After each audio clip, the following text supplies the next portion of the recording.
Hey everybody, it's Wade. Welcome back to In the Gutter for my weekly comic book haul, the J. Scott Campbell Just Spectacular collection. March is on this week with a bunch of new covers. I was originally not going to order them all.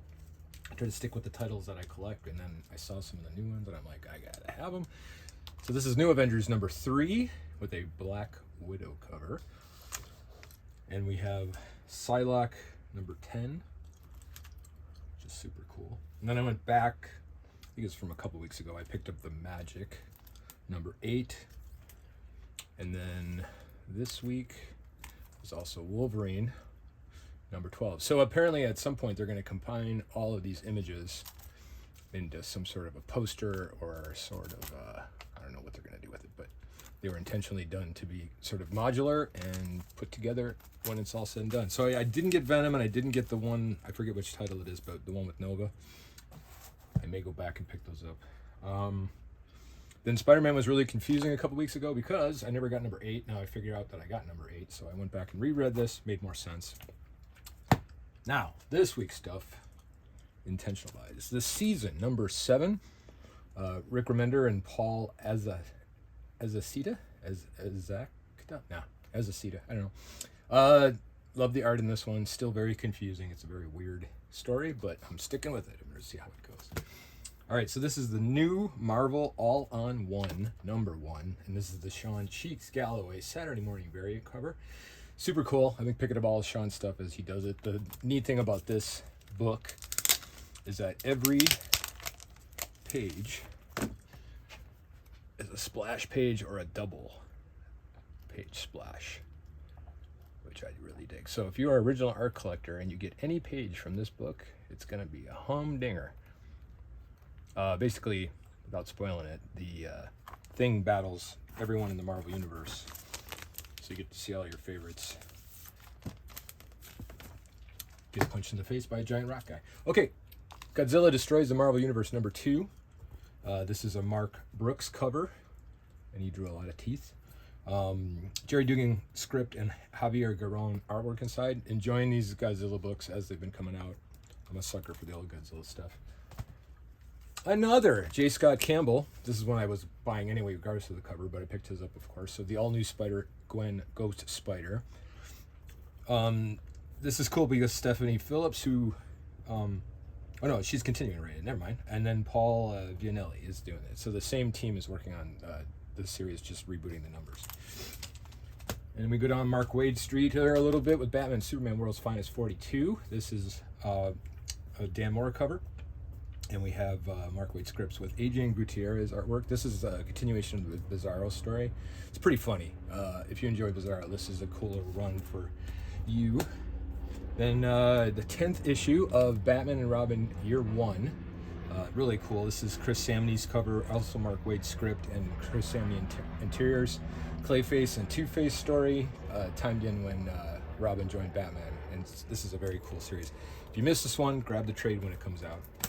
All right, here's a double header, if you will. Black Cat number 1. This is one I was thinking of. G. Willow Wilson is writing this one, who wrote and is writing Poison Ivy, which I really like. And the interiors are by Gleb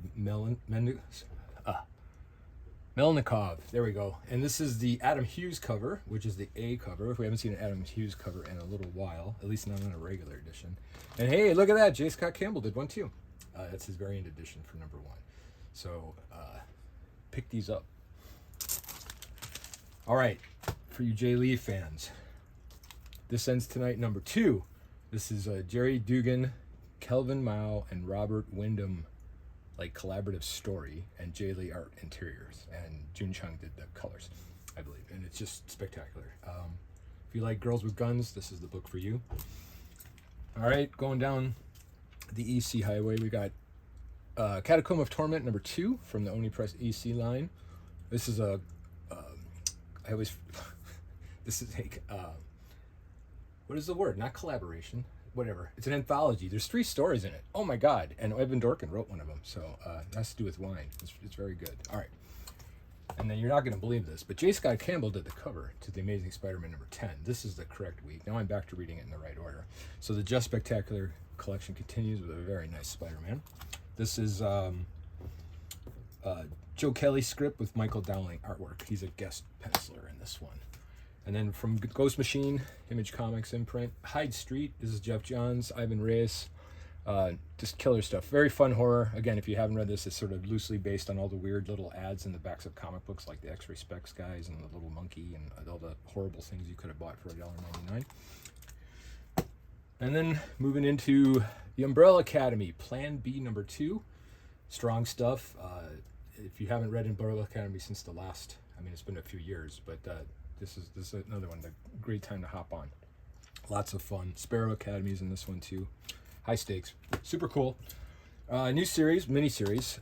Rick Remender and Daniel Acuna's Escape #1. So this is an anthropomorphic, basically, I'd say it's like a World War II bomber mission with a sort of behind enemy lines kind of thing, except for I don't believe it's technically World War II. I think it's its own universe. But just beautifully illustrated, and the story so far is pretty cool. And if you like sort of the military stuff, it's got a lot of fun. It seems to be action packed. All right, and then if Absolute Wonder Woman is the best comic of 2025, this is probably 1B. Robert Kirkman and Ryan Ottley's Invincible Universe Battle Beast #4. So good.